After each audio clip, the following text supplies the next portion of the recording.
Un après-midi, j'étais chez moi et je reçois un appel téléphonique d'une dame qui me dit qu'elle est la secrétaire du président du tribunal de grande instance de Bobigny. J'y ai pas cru qu'un président du tribunal de grande instance Bobigny veuille m'appeler, moi, petite stagiaire totalement inconnue.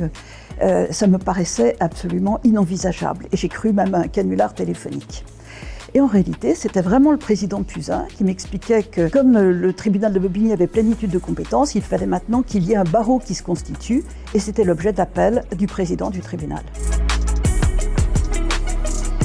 Je vais vous raconter deux anecdotes. En 1972, je reçois ma première désignation au titre de l'aide judiciaire et je reçois le premier client à ce titre, c'était pour un divorce. Je dépose la requête et je m'attendais comme à Paris à avoir un délai raisonnable de 2 mois, 3 mois avant de recevoir la date de la tentative de conciliation. À ma grande surprise, je reçois la convocation 48 heures après le dépôt de la requête. Je vais à la tentative de conciliation et là, le lendemain, j'ai l'ordonnance de non-conciliation tapée. C'était quelque chose que j'avais jamais vu. Habituellement, il y a au moins 1 mois de délai pour avoir les ordonnances de non-conciliation. Il me restait à signer en divorce. Ça m'a prise de court. Il a fallu que je me renseigne un peu avant de faire partir l'assignation en divorce. Mais en tout cas, je l'ai fait partir. 15 jours après, j'ai plaidé. Le lendemain, j'avais le jugement de divorce. Il a été signifié dans la foulée. Et voilà un divorce qui a dû prendre 2 mois et demi, 3 mois. Ma deuxième anecdote, c'est un joli souvenir. Nous avions à l'époque un bâtonnier qui était un très bon flûtiste et un chef d'orchestre.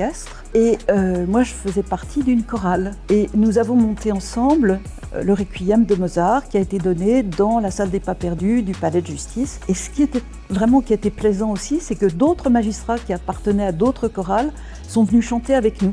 Et ça a été un moment dont je me souviens avec un grand plaisir.